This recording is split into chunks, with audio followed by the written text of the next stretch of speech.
सभी समस्त प्रिय मित्रों, प्रभु प्रेमी, गुरु प्रेमी, ध्यान प्रेमी आत्माओं, आप सबके भीतर विराजमान अविनाशी अनंत परम गुरु परमात्मा के शिव चरणों में हिमालय दिशा पर कोटि कोटि प्रणाम।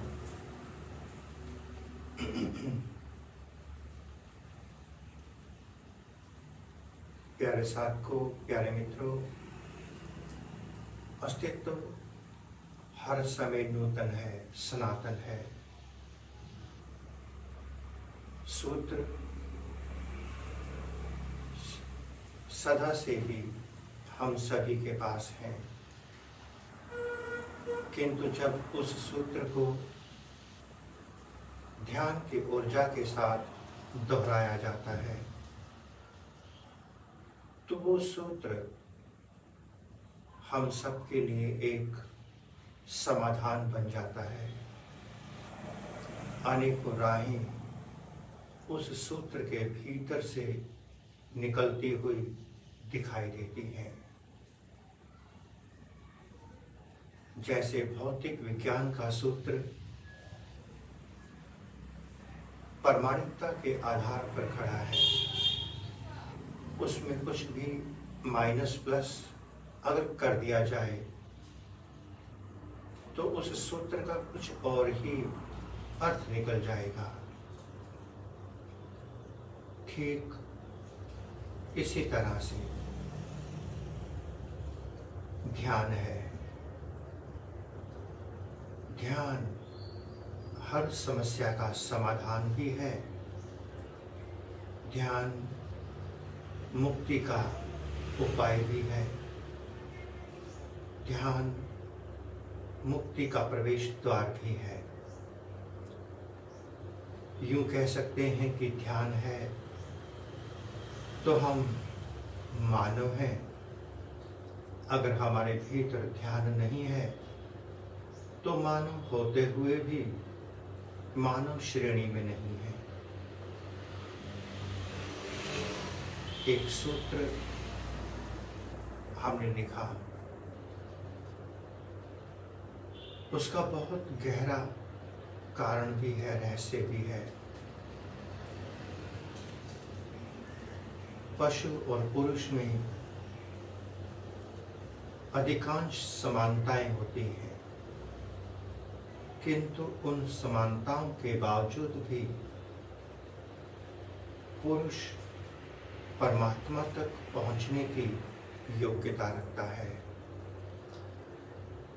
पशु इस योग्यता को उपलब्ध नहीं कर सकता, और अगर पुरुष होकर के हम परमात्मा तक नहीं पहुंचे तो पुरुष का पुरुष होना सार्थक नहीं हो पाता। ऐसा भी कह सकते हैं,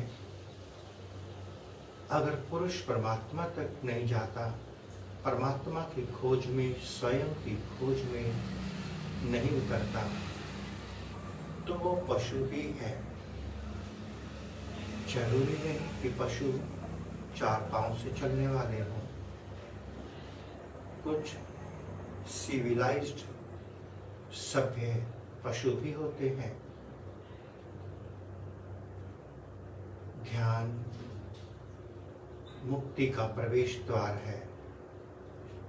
ध्यान समस्त समस्याओं का समाधान है, किंतु वो ध्यान परिपूर्ण रूप से शुद्ध होना चाहिए। अगर उस ध्यान में आपने कुछ भी मिक्स कर दिया तो फिर वो ध्यान ध्यान नहीं रह जाएगा, उसका कुछ और ही रूप बन जाएगा।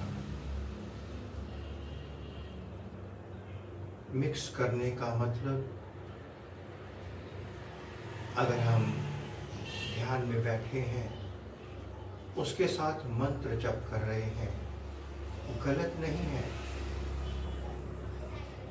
मंत्र भी परमात्मा का नाम है और ध्यान भी परमात्मा की खोज है। किंतु वो ध्यान शुद्ध नहीं रह जाएगा, फिर उसका कोई और स्वरूप बन जाएगा। जो उपलब्धि आप चाहते हैं उससे हटकर कुछ और मिलेगा।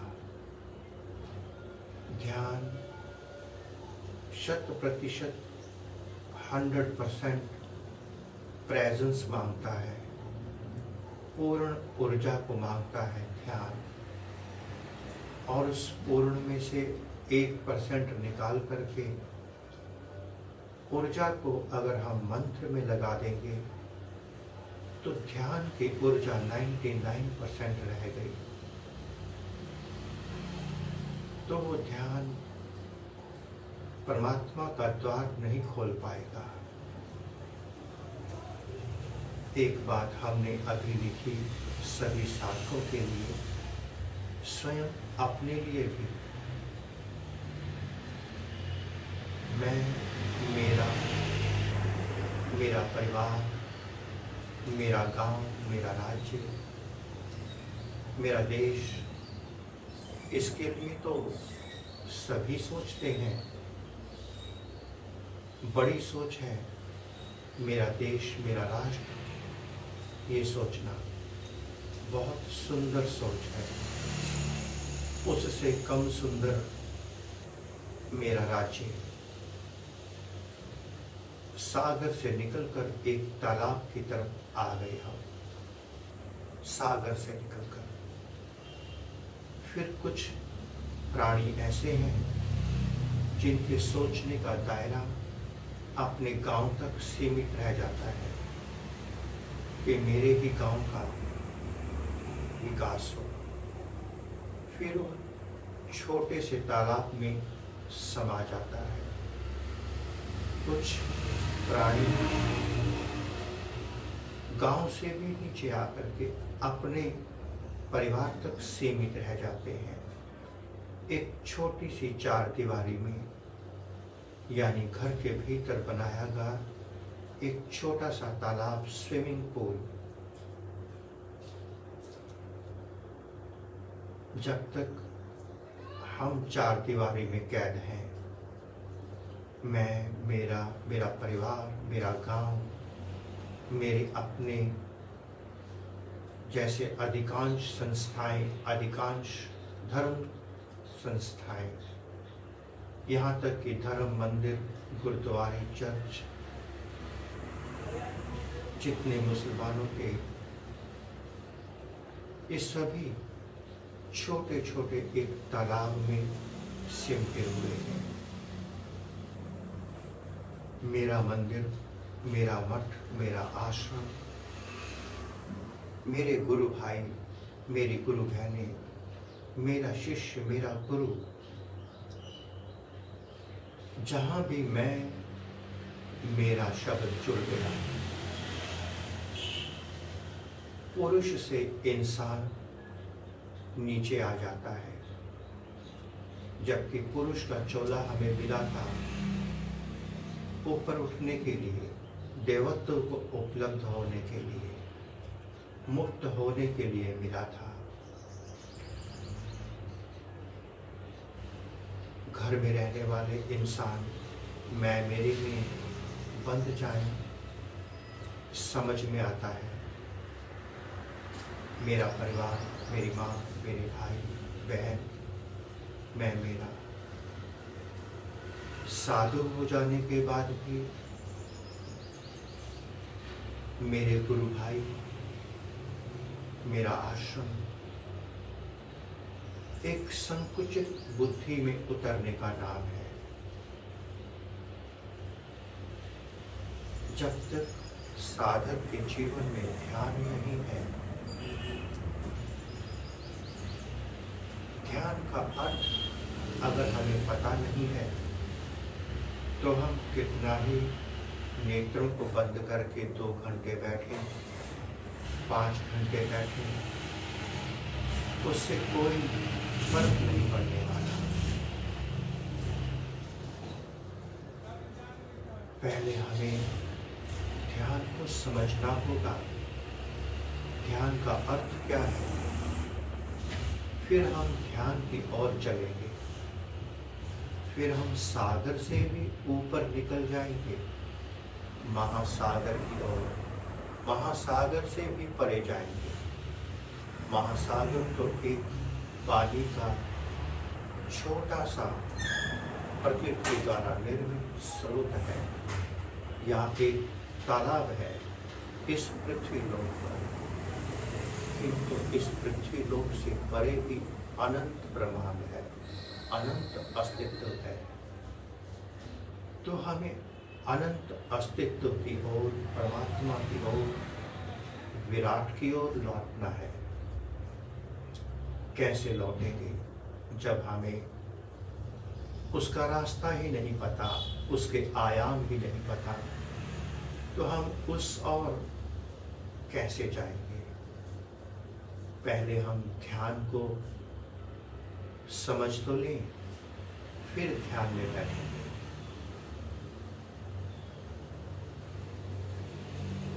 एकाग्रता, जिसे हम कंसंट्रेशन कहते हैं, और ध्यान, जिसे हम मेडिटेशन कहते हैं, ये दोनों अलग अलग हैं।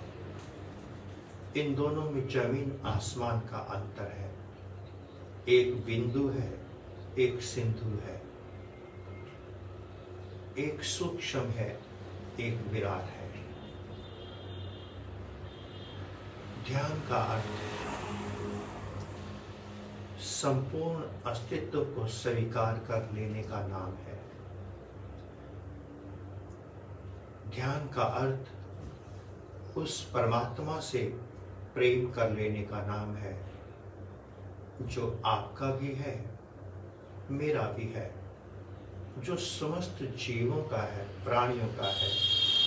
ऐसा नहीं कि जो केवल मानव का है, परमात्मा दानव का भी है, पशु पक्षियों का भी है, पेड़ पौधों का भी है। वो अस्तित्व के कण कण में विराजमान है। परमात्मा की कोई सीमा नहीं। उस असीम के साथ जुड़ने का नाम ध्यान है। अगर हम किसी मंत्र से जुड़ गए, किसी विधि से जुड़ गए, किसी उपाय से, किसी धर्म से जुड़ गए, संप्रदाय से जुड़ गए, किसी एक संस्था से जुड़कर वहीं रुक गए, तो वो एक बिंदु से जुड़ना हुआ, एक तालाब से जुड़ना हुआ। वो एकाग्रता का मार्ग है। एकाग्रता एक बिंदु है, ध्यान सिंधु है, महासागर है। इसलिए प्यारे साथियों, हम ध्यान की बात करेंगे। ध्यान में बैठना बहुत सुंदर है, किंतु अगर हमें ध्यान के बारे में पता ही नहीं है, तो हमारी विचारधारा संकीर्ण बनी रहेगी। संकीर्ण। इस अस्तित्व में कोई गुरु नहीं है। सबसे पहले आप सभी समझ लेना, गुरु जो परिपूर्ण है उसे गुरु कहा गया, जिसका ना जन्म ना मृत्यु, जो अनादि है, अनंत है, परिपूर्ण है, वो परमात्मा है।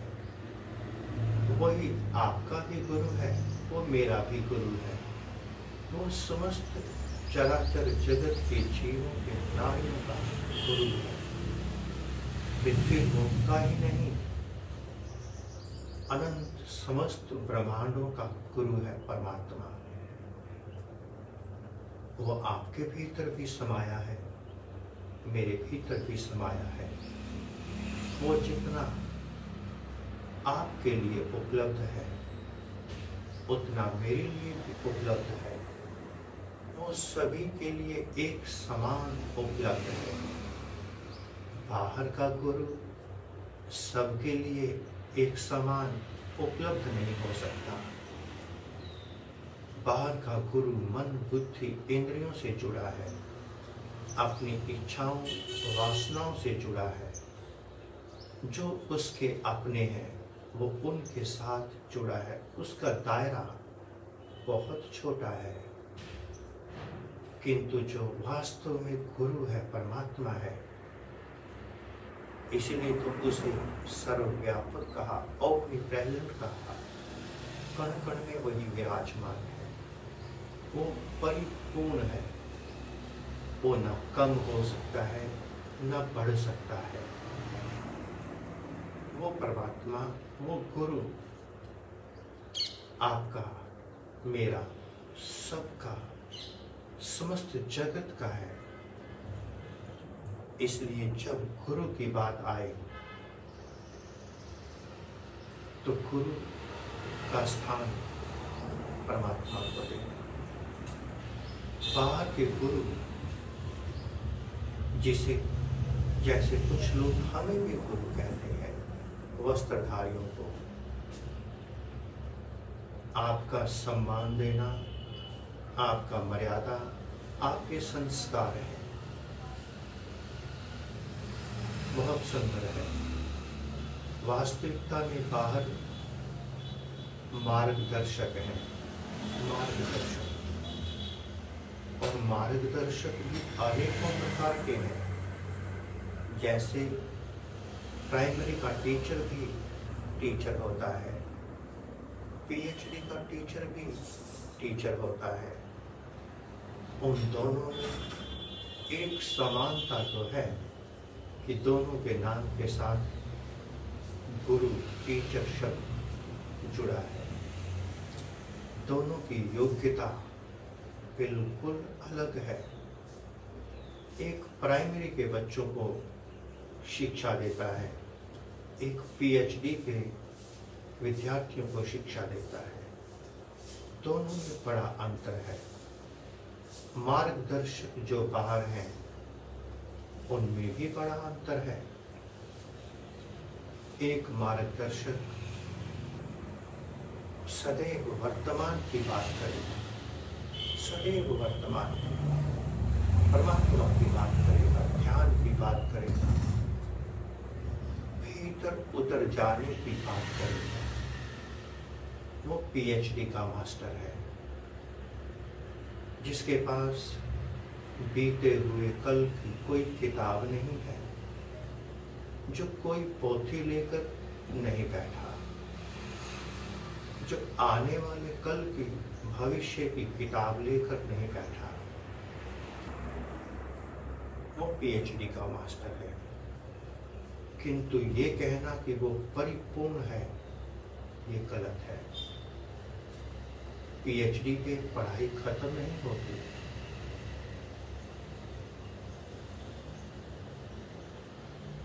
पीएचडी से पहले अगर कोई भूत की बात करता है, गलत वो भी नहीं है।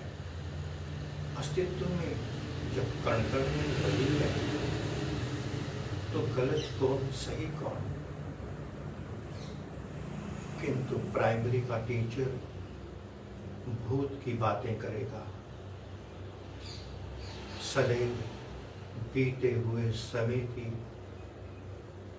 प्रसंग, कथा, कहानियां सुनाएगा।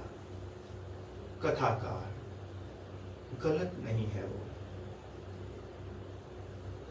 वो 100% सही है, क्योंकि प्राइमरी का टीचर है।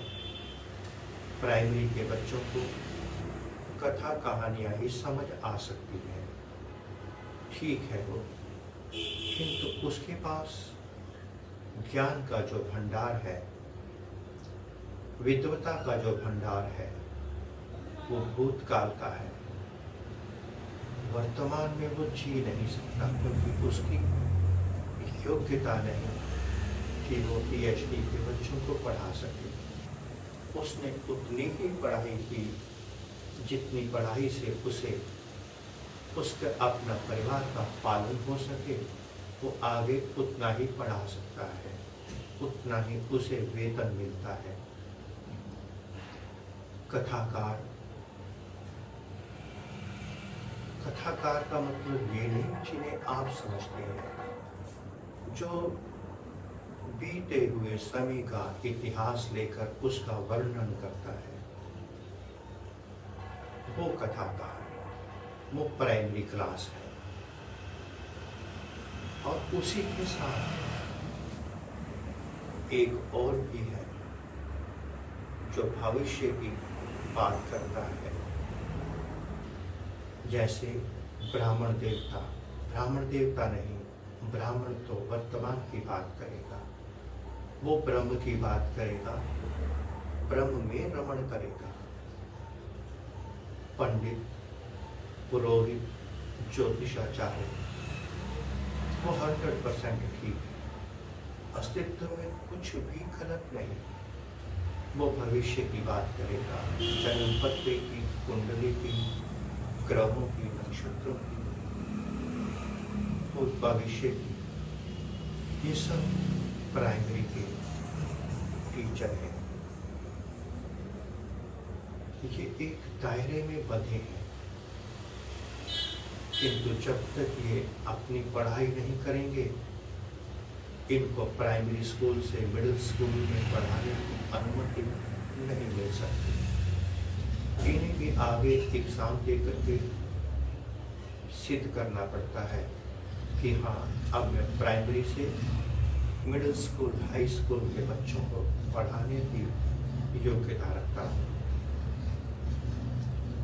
धीरे धीरे स्टूडेंट पहली से पीएचडी की यात्रा पर अग्रसर है। हर साधक एक छोटे से तालाब से निकलकर सागर, महासागर की यात्रा पर अग्रसर है। कोई मंत्र जपता है, बहुत सुंदर।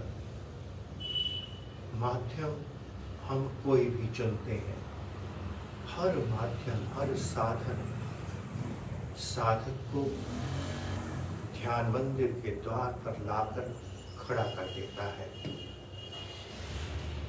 और जैसे ही हम ध्यान मंदिर के द्वार पर पहुंचते हैं, अगर अब हम साधन को नहीं छोड़ते तो ध्यान मंदिर के भीतर प्रवेश नहीं कर सकते। मंत्र, क्रिया, भक्ति, भजन, साधना, ये सब बहुत सुंदर साधन है। इनका भरपूर उपयोग करें, किंतु किसी जीवंत संत सद्गुरु के सानिध्य में करना। अगर उसकी एब्सेंस में करेंगे तो ये चीजें जैसे बाहर किसी को शराब की, किसी को चाय की, किसी को जुआ, एक लत पड़ जाती है, आदत पड़ जाती है, जिसे आप तामसिक या राजसिक आदत कहते हैं। बिल्कुल वैसे ही एक सात्विक आदत भी हमें पड़ जाती है। सात्विक आदत, भक्ति करने वाले को हर समय भगवान की आदत पड़ जाएगी, गलत कुछ नहीं। मंत्र जपने वाले को 24 घंटे मंत्र जपने की आदत पड़ जाएगी, मैकेनिकल सिस्टम बन जाएगा, अपने आप चलता रहेगा, मन चलाता रहेगा। अब मन, जब हम संत सद्गुरु के सानिध्य में बैठते हैं, वो तुम्हें मंत्र देता भी है और तुमसे मंत्र वापस ले भी लेता है। उसने तुम्हें खिलौना दिया, मन बहुत तंग कर रहा था, मन विचारों से हमें शांत नहीं होने दे रहा था। संत सद्गुरु महात्मा ने एक खिलौना दे दिया, मंत्र।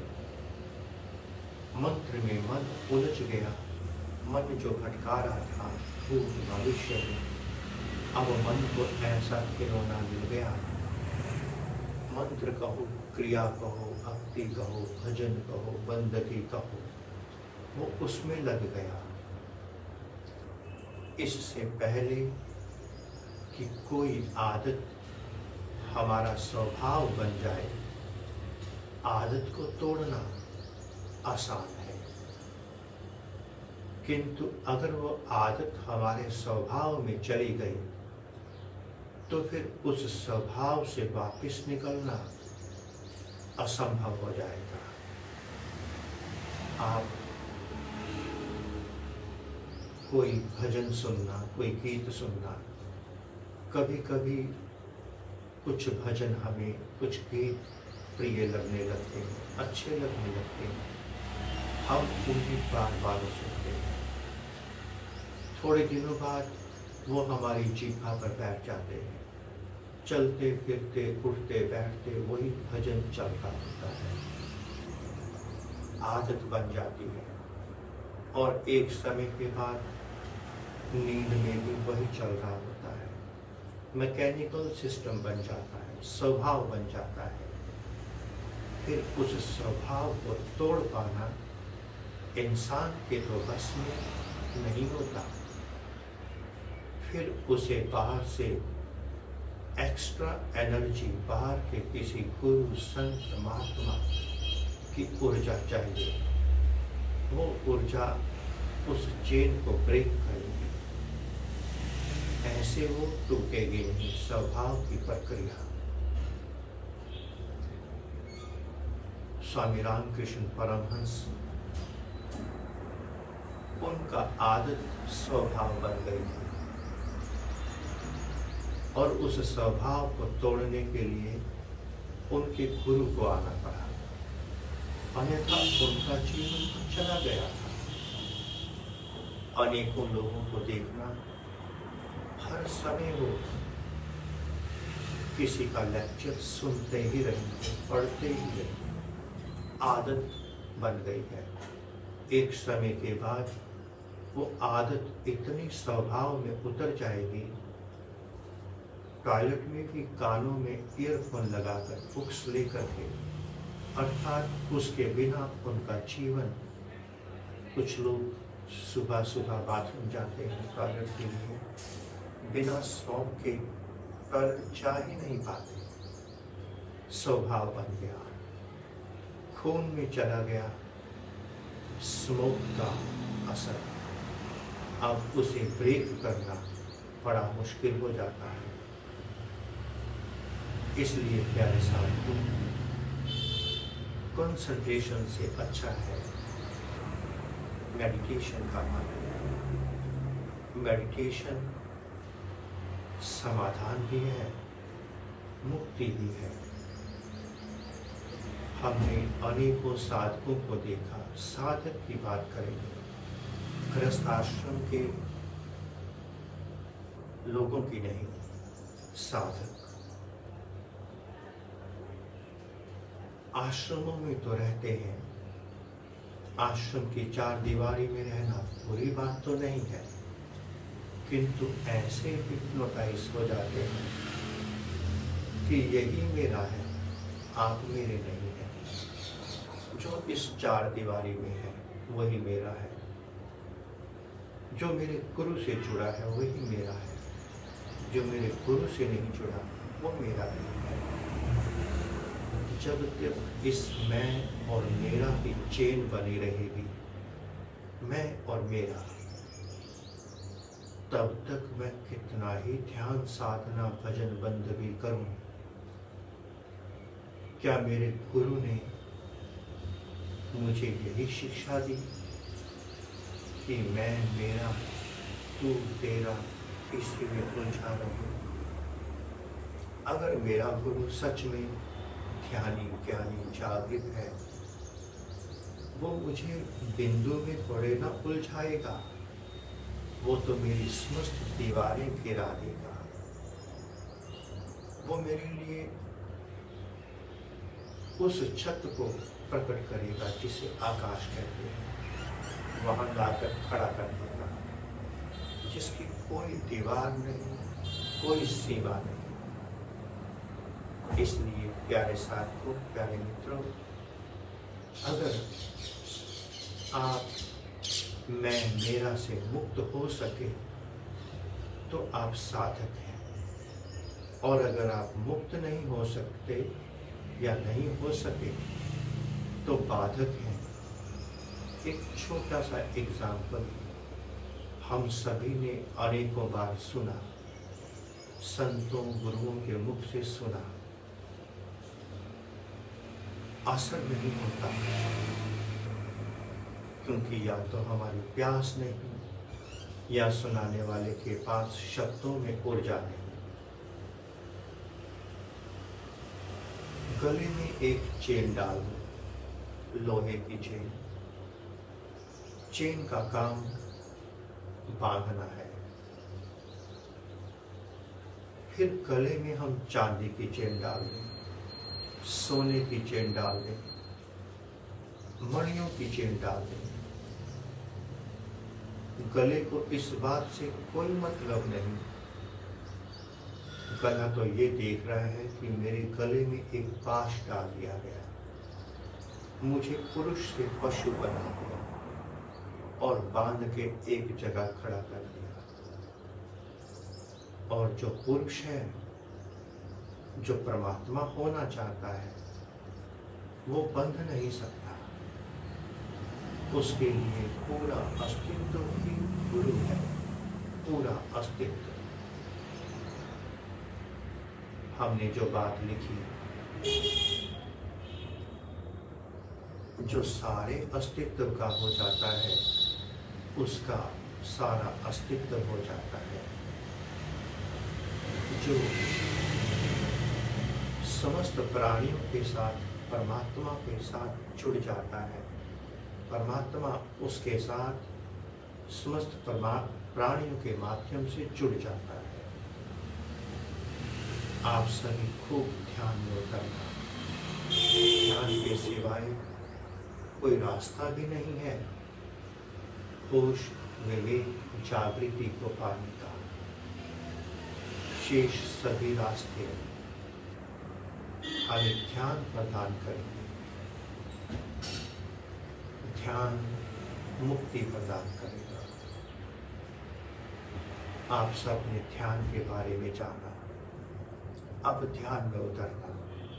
सारे अस्तित्व को स्वीकार करके बाहर मोटर गाड़ी चल रही है, इधर पक्षी गुनगुना रहे हैं, इधर परिवार, इधर महात्मा, इधर गुरु। आप सारे अस्तित्व को स्वीकार कर लेना।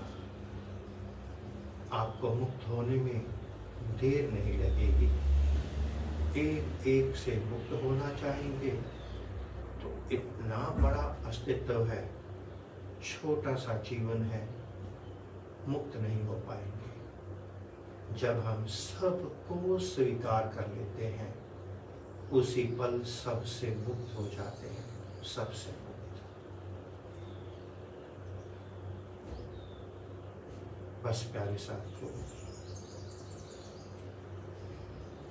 मैं आपका हूँ, आप मेरे हैं, मैं सारे अस्तित्व का हूँ, सारा अस्तित्व मेरा है।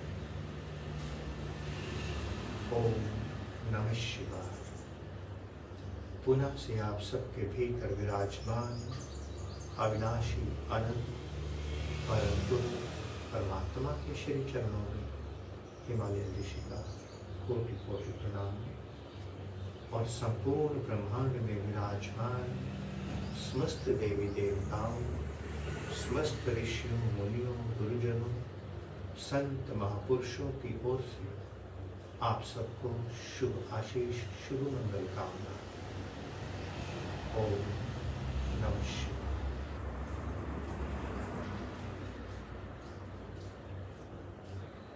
ऐसी संभावना है कल प्रातः हम चंडीगढ़ से प्रस्थान करेंगे। ये भविष्य की बात है, होगा क्या वर्तमान में, ये परमात्मा जानते हैं। ओम नमः शिवाय।